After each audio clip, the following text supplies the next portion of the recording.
আলহামদুলিল্লাহ। তো প্রথমে মহান আল্লাহর কাছে অনেক অনেক কৃতজ্ঞতা, কারণ এত বড় সাফল্য আসলে মহান আল্লাহ তাআলার ইচ্ছা না থাকলে কখনোই এটা সম্ভব ছিল না। এবং তার পরবর্তীতে আমার পিতামাতার সাপোর্ট বা শিক্ষক শিক্ষিকা যারা ছিলেন এবং সর্বোপরি রেটিনার ভাইয়ারা যে সাপোর্টটা দিয়েছেন সেটা অবশ্যই আমার অ্যাডমিশন জার্নিতে খুবই গুরুত্বপূর্ণ ছিল। তো সর্বপ্রথম তো মহান আল্লাহর ইচ্ছা ছিল জন্যই পেয়েছি, আদারওয়াইজ এটা পসিবল হতো না। এবং তার পরবর্তীতে সবার সাপোর্ট এবং পরিশ্রমের কথা যদি বলি, তো আল্লাহ আমাকে যতটুকু তৌফিক দিয়েছিলেন আমি করেছি আলহামদুলিল্লাহ। তো এত সব কিছুর পেছনেও বা এত কিছুর বাইরেও আলাদাভাবে যে জিনিসটা একটু নোটওয়ার্থি মনে হয় আমার কাছে, সেটা হচ্ছে আমার মায়ের দোয়া। তো আমার আম্মু হচ্ছে একদম অনেক ছোটবেলা থেকেই চাইতো যে আমার মেয়ে ডাক্তার হবে, অনেক বড় ভালো ডাক্তার হবে।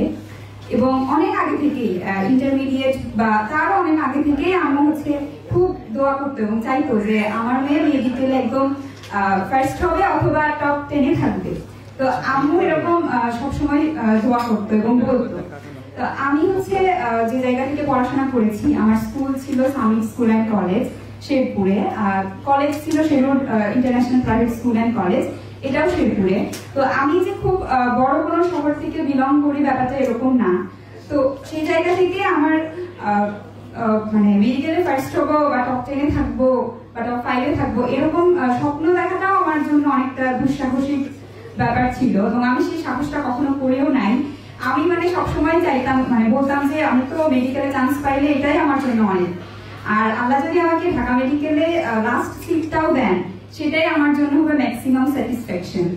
তো সেই জায়গা থেকে আমি এভাবেই বলতাম এবং আমার আম্মু কেন জানি মানে প্রায় সময় বলতো অ্যাডমিশন টাইমে বা এইচএসসি টাইমে প্রায় সময় বলতো যে তুই হচ্ছে মেডিকেলে মানে ফার্স্ট হবি, না হয় টপ 10-এ থাকবি, ফার্স্ট না হলেও টপ 10-এ থাকবি, এরকম সবসময় বলতো। তো মাঝে মধ্যে এটা নিয়ে আমি একটু রেখে যেতাম যে কি বলো তুমি, আমি কিভাবে ফার্স্ট হবো, কতজন আছে, কত ভালো ভালো স্টুডেন্ট আছে সারা বাংলাদেশে, এগুলো কি বলো। তো এগুলো নিয়ে একটু মাঝে মধ্যে আমি রাগারাগিও করতাম যে এমনি একটা বলো তুমি।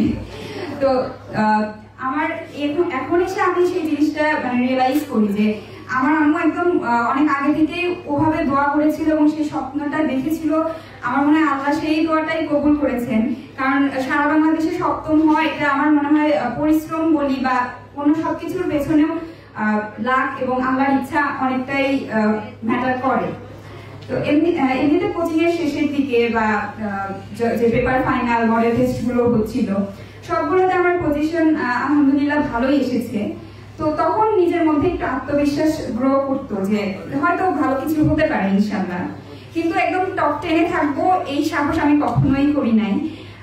তো আমি যে সাহসটা পেতাম না, আমার আম্মু সে সাহসটা করেছিল এবং সবসময় মানে ওটাই দোয়া করতো।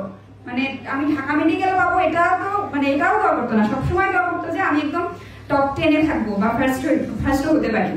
তো এখন আমি সেটা অনেক আমার মনে হয় যে আল্লাহ হয়তো ওটাই কবুল করেছেন এবং ওই জন্য আমি আব্বু আম্মুর কাছে অনেক অনেক কৃতজ্ঞ এবং তারা সবসময় আমাকে যেভাবে সাপোর্ট দিয়ে গেছেন, তাদের সাপোর্ট ছাড়া আসলে এখানে আসা আমার জন্য কখনোই পসিবল হতো না।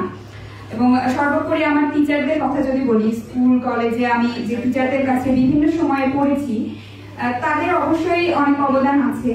এবং রেটিনার একদম আমার রেটিনার কথা যদি বলি, তো রেটিনার সাথে আমার যাত্রা শুরু এইচএসসির আগে থেকেই।